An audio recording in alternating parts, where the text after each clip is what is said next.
Hai semuanya, jadi sudah habis semua amunisi video-video gua yang ada di Jepang. Tapi jangan khawatir, setelah ini gue masih akan bikin video tentang Jepang walaupun gue masih di Indonesia sekarang, atau mungkin stay di Indonesia.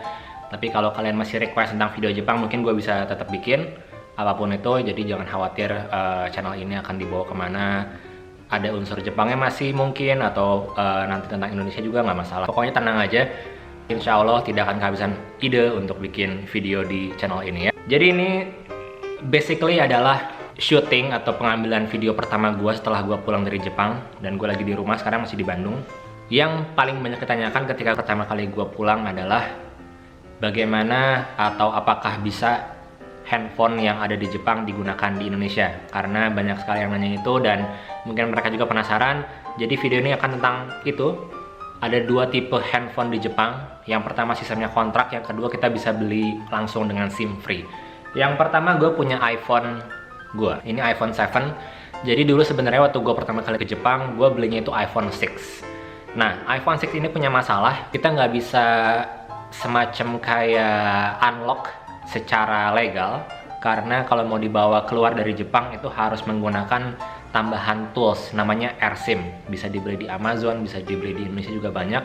Memang kadang-kadang berhasil, kadang-kadang enggak. Nah, si iPhone 6 gue itu dipakai sama kakak gue sekarang. Setelah itu karena muncul iPhone 7 di akhir tahun 2016, gue upgrade ke iPhone 7. Jadi setelah gue ganti ke iPhone 7, gue tetap bayar cicilan untuk pembayaran handphone iPhone 6 itu. Karena memang belum lunas, kontraknya 2 tahun. Jadi gue bayar sisanya untuk dimasukkan ke pembayaran di iPhone 7 ini. Di sini gue kan ngebahas iPhone aja ya, karena gue pakainya iPhone, jadi gue nggak tahu Android, Samsung, Sony, ataupun handphone-handphone lain di luar iPhone. Mungkin ada YouTuber lain yang bisa ngejelasin. Di atas iPhone 6s, itu semua bisa di-unlock secara legal. Artinya bisa di-unlock dari providernya yang ada di Jepang. Ada au, SoftBank, Docomo, Yahoo Mobile, dan beberapa lagi yang lain. Nah, gue sendiri pakainya au, dan untuk unlocknya sendiri. Jadi syarat untuk bisa di-unlock adalah harus dalam pemakaian 6 bulan. Jadi setelah 6 bulan kita pakai handphonenya, baru bisa di-unlock secara legal. Caranya ada dua. Pertama adalah datang ke au shop, kita minta bantu unlock ke petugasnya, dan harus bayar 3.000 yen. Yang kedua itu gratis, tapi kita harus unlock sendiri melalui website. Nah, gue pilihnya yang unlock sendiri karena 3.000 yen lumayan lah ya, bisa makan buat berapa hari di sana. Dan gue juga pengen tahu caranya seperti apa. Jadi ternyata gampang banget. At least lo bisa bahasa Jepang sedikit. Jadi masuk ke websitenya au, lalu kita cari yang namanya SIM unlocking. Dapat tunjukin di situ. Awalnya memang bahasa Inggris. Jadi ada dua pilihan, mau datang ke au-nya langsung atau mau sendiri di website. Waktu itu gue ke website. Dan pertama kali adalah kita disuruh untuk login. Jadi ada login, ada namanya My AU ID. AU ID itu semacam kayak ya kalau kita Apple ID segala macam lah ya. Kalau di Indonesia mungkin juga ada kayak Telkomsel, lalu kita punya login sendiri di Indosat dan lain-lain. Nah, ini masuk ke situ. Setelah masuk, masukin email.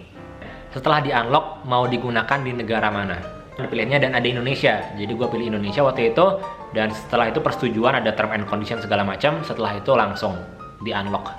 Jadi gampang banget caranya, nggak nyampe 5 menit. Jadi daripada bayar 3.000 mendingan kayak gitu kan, gampang banget. Kalau kalian nggak ngerti bahasa Jepang juga bisa di translate to English lah. Dan itu caranya. Setelah itu gue pulang ke Indonesia. Gue pertama kali nggak bisa pakai SIM card gue yang Indosat. Kenapa? Karena besar. Itu yang micro SIM nggak masuk ke sini. Dan di Bandara Soekarno-Hatta waktu itu tidak ada Indosat. Jadi hanya ada galeri Grapari Telkomsel. Akhirnya gue beli Telkomsel. Oke, jadi itu caranya bagaimana unlock di iPhone yang dikontrak ya selama 2 tahun ataupun berapa tahun, tapi rata-rata 2 tahun. Mungkin kalau di SoftBank atau di Docomo itu juga ada caranya, pasti ada. Cuman petunjuknya atau masuk ke website mananya silahkan Google sendiri kalau kalian penasaran. Intinya caranya basically same, sama. Yang kedua, gue punya brand new iPhone 8 Plus. Ini baru beli. Kenapa Dik bukan yang iPhone 10? Out of stock. Oke, jadi gue udah beberapa kali ke sana. Gue sempat mau dapat iPhone 10 itu. Jadi ketika datang ke sana pertama kali ke Apple Shop di Shinsaibashi Osaka, gue tanya iPhone 10 ready atau enggak? Dia bilang enggak. Si staffnya tuh nggak tahu bakal datang kapan. Mereka bilang we don't know. Jadi memang tidak ada kepastian dari Apple-nya kapan akan masuk ke store-store yang ada di situ. Tapi ketika gue beli ini, jadi sekalian cerita sedikit ya. Ketika gue mau beli iPhone 8 Plus ini, dibilang sama si petugasnya pas gue mau transaksi, pas mau bayar itu, bisa kalau mau dapat iPhone X tapi harus registrasi pagi-pagi jam 6 pagi waktu Jepang di websitenya Apple Japan. Kata dia bisa aja ini ditukar tambah, jadi asal belum dibuka segala macam dalam waktu 2 minggu bisa tukar tambah. Dibuka pun nggak masalah sebenarnya, asal nggak ada cacat segala macam. Gue pulang besoknya nyoba, itu H-3 gue mau pulang, nggak dapat karena telat berapa menit. Jadi kayak sistemnya kayak Supercell lah, kayak sel-sel yang ada di e-commerce Indonesia. Biasanya kan kalau ada harga yang gila-gilaan tuh stoknya dibatasin. Nah gue curiganya seperti itu. Jadi si iPhone X ini stoknya dibatasin di masing-masing store yang ada di Jepang. Setelah itu gue coba lagi besok harinya, nah gue dapat sampai masuk, harus masukin Apple ID dan sudah dapat si kode verifikasinya untuk dimasukin ke handphone. Nah, gue nggak tahu apakah itu masuk registrasi atau enggak, karena orangnya cuma ngomong registrasi doang. Akhirnya siangnya gue kesana, ternyata oh enggak, ini harus beli online segala macam, harus bayar di website. Pemikiran gue registrasi itu kayak kita cuma reservation aja, kita milih gue mau satu booking nanti bayarnya di tempat, karena si staff sebelumnya juga ngomongnya seperti itu, bayarnya di tempat. Tapi ternyata gue dapat staff yang berbeda, dia bilang harus bayar online. Jadi oke lah, gue udah malas ngurusin itu karena gue harus buru-buru untuk nyiapin pulang gue. Itu H-1 gue pulang. At least gue udah nyoba dan akhirnya gue cuma dapat, nggak cuma dapat sih, ini ya worth it lah, 8+ ya, karena banyak juga review-review tentang iPhone X yang nggak sebagus harganya. Ya 8+ I think it's worth it enough. No SIM card install. Gue akan coba masukin pakai Indosat gue yang sudah pernah gue potong. Jadi kemarin kan karena kegedean jadi gue potong. Ini gue coba ya.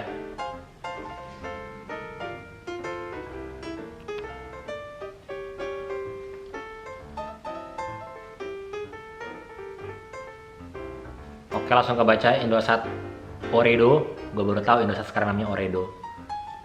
iMessage ya cancel dulu lah. Dan kalau mau cek pulsa, misalnya cek pulsa Indosat apa sih? 383 bukan? Ngarang banget, gue nggak tahu. 123. Oh, oke. Keluar kan? Oke, ini untuk yang iPhone 8 Plus yang SIM free, gue belinya di Apple Japan-nya langsung, bisa untuk internet, untuk ngecek pulsa, jadi nggak ada masalah sama sekali. Carrier-nya pulsa 13.000 ya, kalah. Pesan gue punya banyak deh, 60 ribuan. Lalu bagaimana dengan si Telkomsel gue? Ya, Telkomsel juga bisa ya. Ini yang di unlock, ini yang belinya adalah kontrak. Oke? Jadi nggak ada masalah. Kalau kalian, gue saranin buat yang mau ke Jepang, yang mau studi, yang mau kerja dalam jangka waktu yang lama, nggak hanya liburan aja, mungkin lebih dari setahun atau 2 tahun. Untuk iPhone silahkan beli yang di atas iPhone 6s. Ya karena sekarang gue udah ada 10, udah ada 8 Plus, jadi yang 6s ke bawah udah nggak dijual sih. Silahkan beli yang itu dan dibawa ke Indonesia pulang, nggak ada masalah sama sekali, aman, lancar jaya, tidak ada masalah. Hanya yang jadi masalah untuk orang-orang Indonesia mungkin adalah kalau kamera Jepang itu tidak bisa di silent. Oke. Kenapa? Untuk menghindari sexual harassment di tempat umum. Tapi bisa diakalin lah ya, kalian yang pakai iPhone pasti tahu, tinggal dipakai live aja. Di sini pakai fitur live-nya di on. Jadi ketika foto, cuman ada suara. Ya, it's very small sound. Oke, itulah videonya. Silakan tulis di bawah juga kalian mau video tentang apa sih di channel ini gue berikutnya. Apakah video makan-makan, apakah video nggak berfaedah. Gue nggak mau sih bikin kayak gitu sebenarnya. Tapi tenang aja, channel Andika Sarasono tidak akan kehilangan ide. Oke? Sekali lagi terima kasih yang sudah nonton dan support gue selama gue ada di Jepang dan kembali lagi ke Indonesia. Dan mungkin kalau rezeki gue masih ada di Jepang, gue akan kembali ke Jepang tahun depan atau tahun-tahun yang lain-lain deh. Pokoknya ya tidak menutup kemungkinan karena Japan is my second home. And sebenarnya kalau pengen keluar negeri di luar Jepang, gue juga lebih pengen sih, karena ya cukuplah 2 tahun di Jepang. Gue pengen nyoba ke negara-negara lain, explore everything in the world.